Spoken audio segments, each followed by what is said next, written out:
I expected the person who changed my life to be just that, a person.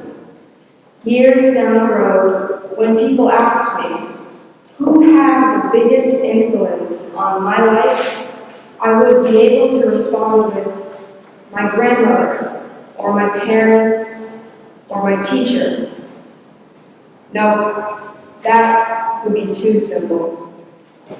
I've never even held a conversation with the one who changed my life. Because she was a dog, a pit bull to be more specific. I never thought I would stand here today and give my church talk about Kelly, a dog who changed my life. Apparently, I didn't get the memo that no one actually does those 10 hours of community service we are encouraged to do. So, when Dr. Willing sent out an email reminding us they had to be completed by the end of our 4th form year, I groaned dramatically. I really just thought of this task as a mindless chore. I would complete my 10 hours, and that would be that. Selfishly, I even resented having to sacrifice my precious time without getting anything in return.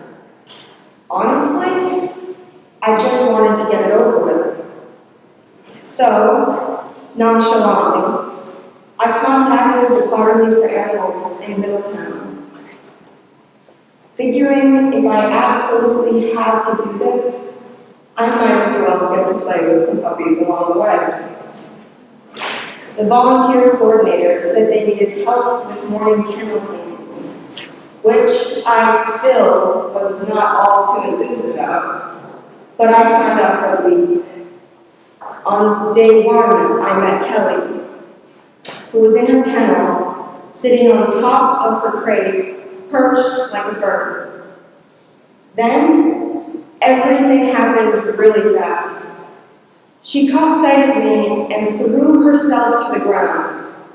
From there, she hurled herself against the glass, attempting to break the barrier between us. This dog jumped from floor to crate over and over again. My bucket, Mom, and I stood outside Kelly's kennel for several minutes, paralyzed by her seemingly infinite and obviously untamed energy. Her frantic tail was bleeding profusely and spraying all over the walls, the result of her repeatedly hitting it against the sides of her crate. It was also pretty clear she was not housebroken.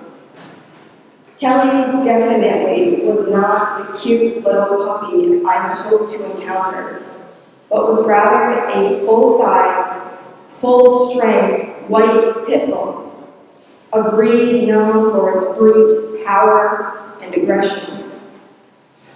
My thoughts from there went a little something like this. OMG, it is only 8:15 a.m. and this is already the stuff I have to deal with? On the first day? The Lord is testing me. When I looked at the sign on Kelly's door, it informed me that she had arrived at the shelter 8 months earlier. And even though I was new here, I knew that was a lot longer than usual. An adjacent sign read, "No visitors yet.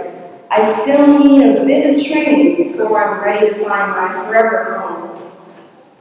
Instantly, I looked at Kelly differently. Despite her intimidating energy, she was vulnerable and powerless. Now, instead of seeing her as a problem or even a threat, I saw a reason for her intensity. It really is too bad people don't come with that kind of informative sign, so we know their struggles, explain their behavior too. Kelly's uncontrollable liveliness turned away volunteers and adopters, and I took it personally. I witnessed her being ignored each and every day of that week. No one ever gave her a chance. So I didn't stay for the week. Instead, I went to the shelter every day, all summer. After 2 hallways of kennel cleanings and walking dogs, I would go and spend a little extra time with Kelly, where it became very obvious that I just wasn't experienced enough to train her. A seemingly simple task like putting on a harness took 15 minutes. And because she was extremely dog-aggressive, walking down the hallways past other kennels filled with dogs was actually terrifying at some points. I almost gave up entirely. But I couldn't ignore that Kelly needed more routine in her life, instead of watching potential families walk by day in and day out.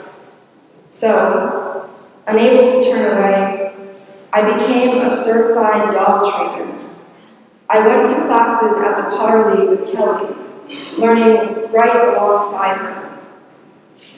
As the only volunteer allowed near Kelly, the most important thing that I had to teach her was how to relax. After my shifts, I would stay to read books while Kelly lay on my lap. This quiet time taught Kelly self-restraint and, although simple, was incredibly effective. If you know me at all, you know that I too could benefit from a little quiet time myself. In the past, I always felt the need to break the silence in a room, fearing that it created tension or made things awkward. Kelly relied on me being the calm one for the both of us. Dogs sense anxiety by pulse and body language. So, in order to get Kelly to chill, I had to take strategic deep breaths, ignore her efforts to play with me, and actively slow my own heart rate down. Months later, for once, a sweet family didn't walk by Kelly's kennel. They stopped, fell in love just as I did, and filed to adopt her. Watching Kelly play with her new family, I saw how much she had grown from that first day. She sat on command, showed off her agility skills, and charmed the hearts of her new forever family. Even though it was extremely difficult for me to let go of Kelly, I knew this was the best thing for her. Her happiness and success had become my own and was remarkably more satisfying than any award or applause I have ever gotten before. Because of this, I wish to propose a radical idea. It's not all about you. It's not about your plans, preferences, or expectations. It's trying to help the impossible white pit bulls we meet in life, the ones that don't come with informative signs, and not expecting anything in return. When you expect nothing, you get more than you could ever hope for. I'd like to end in a totally unexpected way with a quote. The poet Jackson Kidd says, "Anything that annoys you is teaching you patience. Anything that angers you is teaching you compassion and forgiveness. Anything you fear is for teaching you courage to overcome that fear. Anything you cannot control is teaching you how to let go and trust the universe." Thank you.